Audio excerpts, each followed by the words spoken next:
ኢትዮጵያ በአይነቱ ለየት ያለና ትኩረት የሚስበውን የአፍሪካ የ2026 የሎጂስቲክስ እና ኮሙኒኬሽን ሲምፖዚየም በአዲስ አበባ ማስተናገድ ጀምራለች። በሲምፖዚየሙ ከ40 ሀገራት የተውጣጡ የመከላከያ ተቋማት ኃላፊዎችና ተወካዮች እንዲሁም 25 የሚጠጉ ዓለም አቀፍ የኢንዱስትሪ ዋና አጋሮች እየተሳተፉ ይገኛሉ።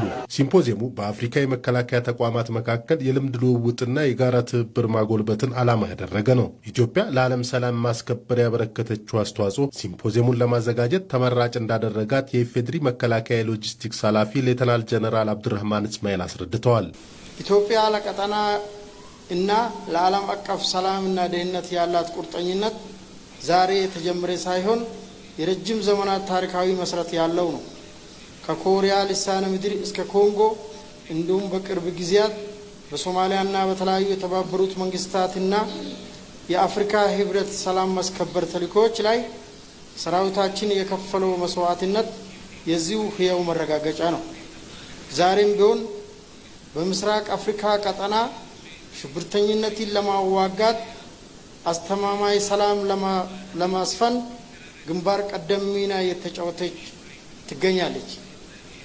ይህ ሁሉ ጥረት የሚያሳየው ኢትዮጵያ ለራሷ ብቻ ሳይሆን ለመላው የሰው ልጅ ሰላምና ደህንነት ያላትን ጽኑ ምኞትና የሰላም አምባሳደርነት የሚያሳይ ነው።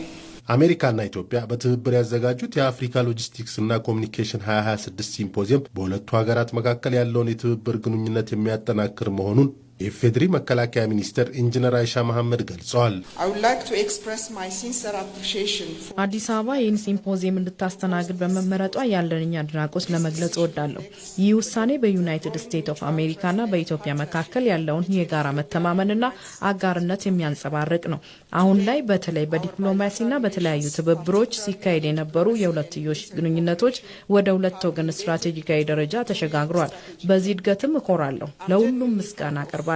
በኢትዮጵያ የአሜሪካ አምባሳደር ኤርቪን ማሲንጋ ኢትዮጵያ ያላትን ለረጅም ዘመናት የቆየ የመሪነት ታሪክና ስትራቴጂካዊ ተፈላጊነት ያስቀጠለች ሀገር መሆኗን ተናግረዋል።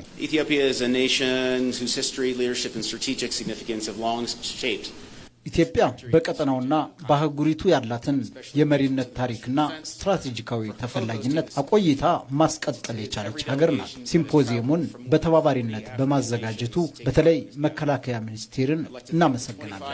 ከ40 ሀገራት የመጡ ተሳታፊዎችንና ከአሜሪካ የመጡ 25 የሎጂስቲክስና ኮሙኒኬሽን አጋር ተቋማትንም አመሰግናለሁ። ይህ መሰባሰባችን የአፍሪካን ደህንነት በተግባራዊ እንቅስቃሴ ለማጠናከር የምንጋራውን ውሳኔ የሚገልጽ ነው። በአፍሪካ የአሜሪካ የጦር እዝ አፍሪኮም አዛዥ ጀነራል ዳግቪን አንደርሰን በበኩላቸው ሎጂስቲክስ እና ኮሙኒኬሽን ለወታደራዊ እንቅስቃሴ ወሳኝ ሚና እንዳለው ጠቁመዋል። ሎጂስቲክስ እና ኮሙኒኬሽን በኮንፈረንስ እናጣምር ይሄ ለመጀመሪያ ጊዜ ነው። ነገር ግን ሁሉም እንደሚያውቀው እነዚህ ሁለት ጉዳዮች ለወታደራዊ ዘርፍ እንቅስቃሴ ወሳኝ ናቸው። ወታደራዊ እንቅስቃሴ ያለ እነዚህ ነገሮች ማካሄድ አይቻልም። ስለዚህ ይሄ በገጠሙን ችግሮች ማለትም በሽብርተኝነት፣ በህገወጥ አሳ ማስገር፣ በሰዎች ዝውውርና በህገወጥ የማዕድን ማውጣት ዙሪያ በጋራ ለመስራት ጥሩ አጋጣሚ ይፈጥራል። በአዲስ አበባ የተጀመረው የአፍሪካ ሎጂስቲክስ እና ኮሙኒኬሽን 2026 ሲምፖዚየም እስከ ሐምሌ 25 2018 የሚቀጥል ሲሆን ኢትዮጵያም በዘርፉ ያላትን ተሞክሮ እንደምታካፍል ይጠበቃል።